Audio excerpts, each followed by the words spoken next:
E aí, pessoal? Prontos para mais uma etapa? As questões já estão começando a complicar, né? Já não está ficando tão fácil, né? A tendência é ir piorando, entre aspas, né? Na verdade, vai melhorando, porque você vai tendo a oportunidade de rever de forma mais aprofundada os conhecimentos adquiridos em controle de constitucionalidade. Vocês acreditam que de vez em quando eu recebo e-mails de alunos do EVP dizendo: pô, professor, comecei o seu curso pelo módulo de controle de constitucionalidade, estou tendo uma dificuldade imensa de acompanhar. Naturalmente, né, amigo? Isso é um absurdo, é como você colocar a carroça na frente dos bois. Controle de constitucionalidade é a última coisa que você tem que estudar em direito constitucional, porque para entender controle você tem que entender tudo o resto, tudo que antecede o controle. Então, é algo um tanto quanto temerário alguém pretender iniciar o estudo pelo módulo teórico ou até pela resolução de questões de controle. Isso vai ficar realmente, se cair uma questão que ele decorou, se eu vou repetir uma questão, ele acerta, caso contrário, ele não vai ter a menor chance de acertar. E dificilmente as questões se repetem, até porque quando se repetem, cabe aí a anulação da questão. Então vamos lá, nós paramos na questão 12, na aula passada, vamos para a terceira aula de resolução de questões, agora a questão 13. No Sistema Brasileiro de Controle de Constitucionalidade das Leis e dos Atos Normativos, letra A. Declarada pelo Supremo Tribunal Federal em ação direta de inconstitucionalidade de lei federal, o julgamento terá eficácia erga omnes, dispensando a suspensão da execução da lei pelo Senado. Ora, repare que essa opção ela é bem completa, porque ela fala em ação direta de inconstitucionalidade, posiciona o candidato, é o sistema concentrado a que ele está se referindo. E sem dúvida, me parece a opção correta, mas vamos analisar as demais. Letra B. É cabível a propositura perante o Supremo Tribunal Federal de ação direta de inconstitucionalidade de lei federal, estadual, municipal, que contrarie a Constituição Federal.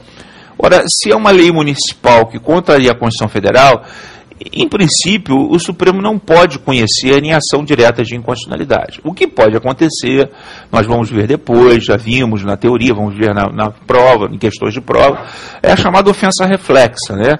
Aquela hipótese em que o recurso extraordinário de uma decisão em ADIM estadual pode ser interposto ao Supremo. Mas, assim, na cara dura, como regra geral, essa opção não condiz com a realidade. Opção C.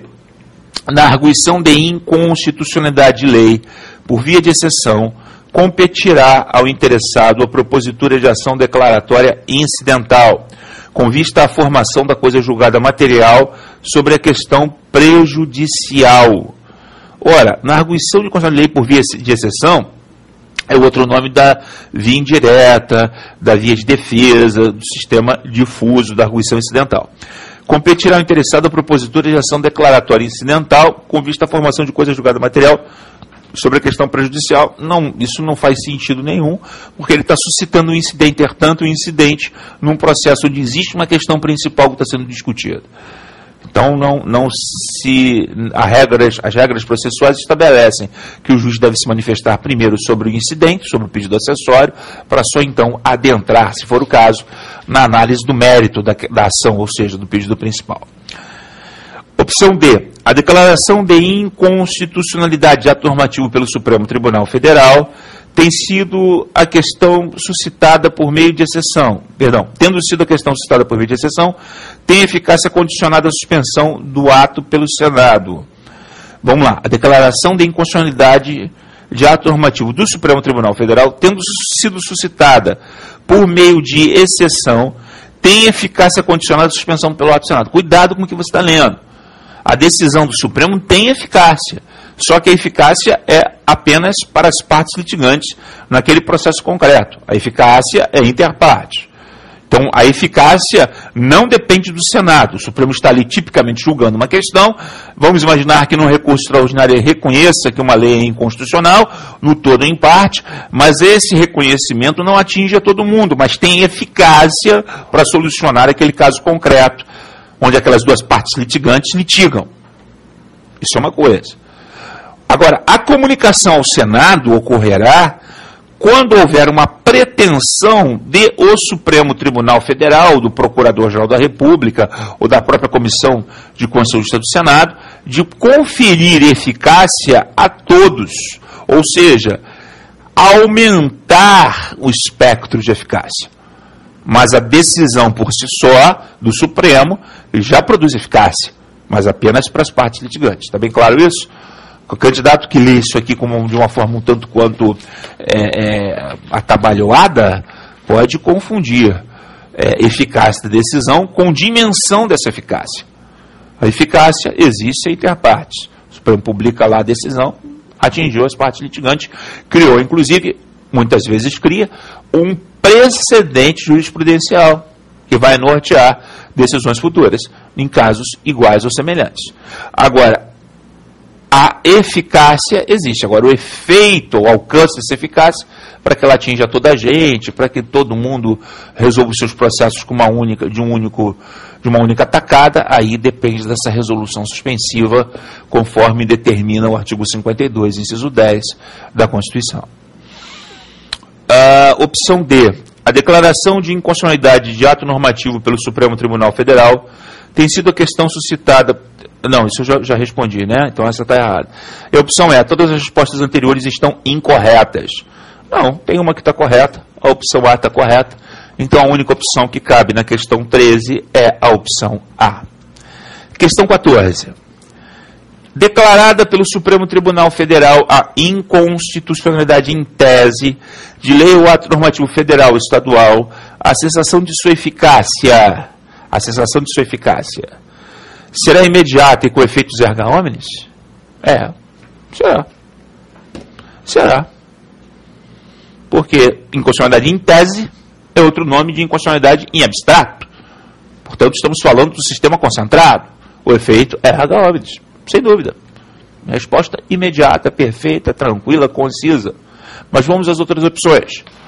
Letra B. Somente ocorrerá depois que o Senado Federal suspender a sua execução? Não, porque estamos falando do sistema concentrado, não do sistema difuso, portanto, a opção B não faz sentido. Opção C. Será imediata se a decisão for tomada pela maioria relativa dos juízes da Corte? Nunca pela maioria relativa. É sempre pela maioria absoluta. Isso é até um caso, né, em que o quórum é qualificado de 2/3. Mas esse é um outro papo, né? Mas, em regra, maioria absoluta, cláusula de reserva de plenário ou de reserva de órgão especial, que está prevista no artigo 97 da Constituição da República. Letra D. Dependerá de ato expresso anulatório da norma impugnada baixada pelo presidente do Supremo Tribunal Federal? Dependerá de ato expresso anulatório? Não, absolutamente. Basta a publicação do acórdão que proferiu a inconstitucionalidade em tese da lei impugnada. Letra E. Dependerá de referendo, presidente. Isso não tem sentido nenhum, né? Para quem nunca viu o controle, que vai marcar a opção E como correta. Então, a única opção correta realmente na questão 14 é a opção A, senhores. Opção A, 14A. 15. Tem a função de defesa do ato normativo ou da norma legal que está tendo sua constitucionalidade apreciada em tese pelo STF? Aí o advogado-geral da União, né? Defesa, mas sempre com aquela... Lembrando essa posição mais recente do Supremo, que admite que o advogado-geral da União coincida com os seus interesses da União coincidindo com o interesse do agente provocador, o advogado-geral da União advoga a tese pela inconstitucionalidade da lei impugnada. Então, a opção A é a opção correta. As demais não merecem comentários. Questão 16. Nos termos do artigo 102, inciso 1, alineada da Constituição Federal, compete ao Supremo Tribunal Federal, principalmente a guarda da Constituição, cabendo-lhe. Bom, aqui é uma questão basicamente mnemônica. Essas questões raramente você vai encontrar em concursos de nível superior, pode encontrar ainda em concursos de nível médio, que exigem escolaridade de nível médio. O candidato aqui tem que saber literalmente 102.1a, e a única opção correta é a letra B de bola. Processar e julgar originariamente a ação direta de inconstitucionalidade de lei ou ato normativo federal ou estadual e a ação declaratória de inconstitucionalidade de lei ou ato normativo federal, né? Processar e julgar originariamente, não é ordinariamente, como diz a opção C.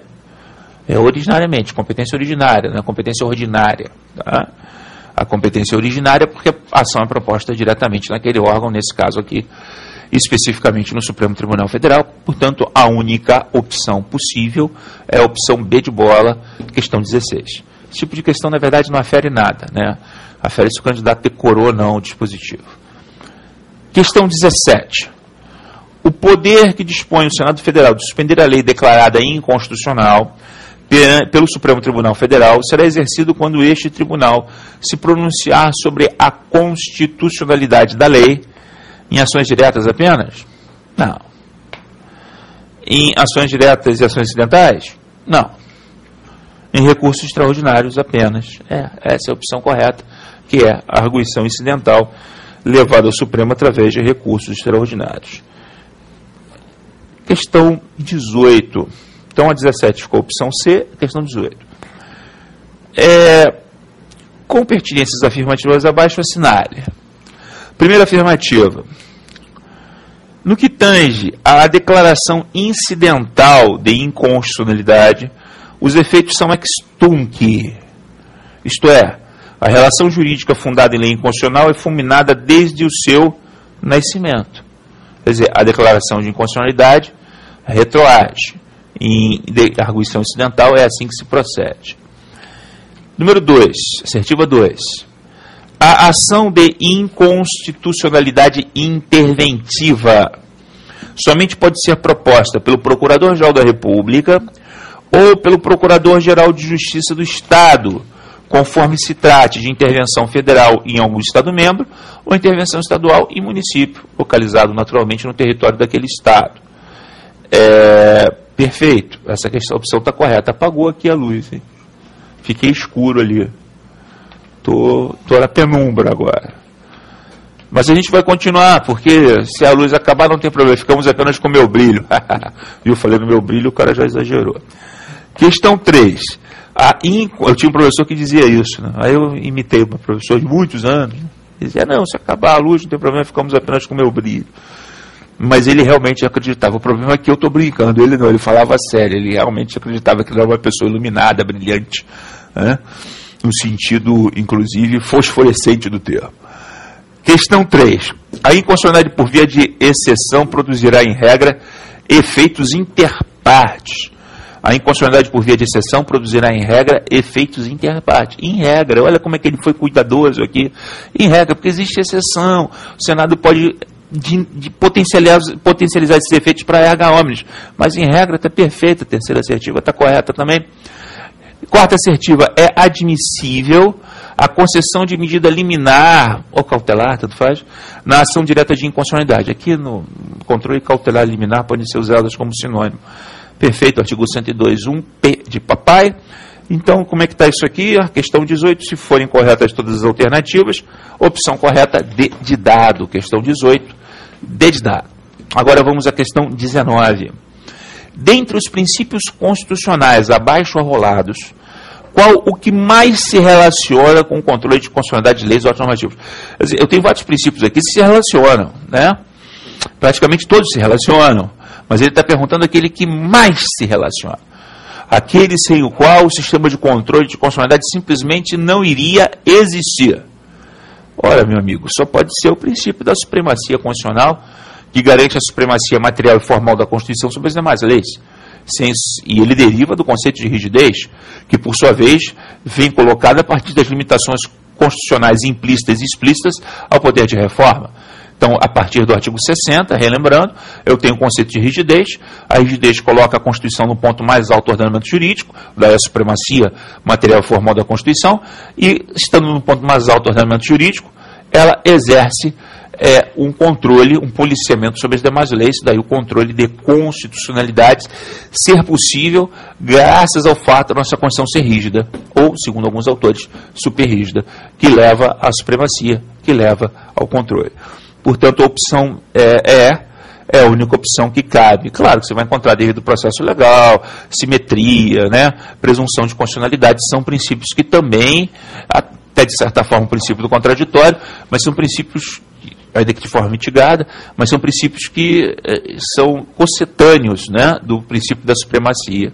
Então, a opção correta é a opção E, na questão 19. Até a próxima.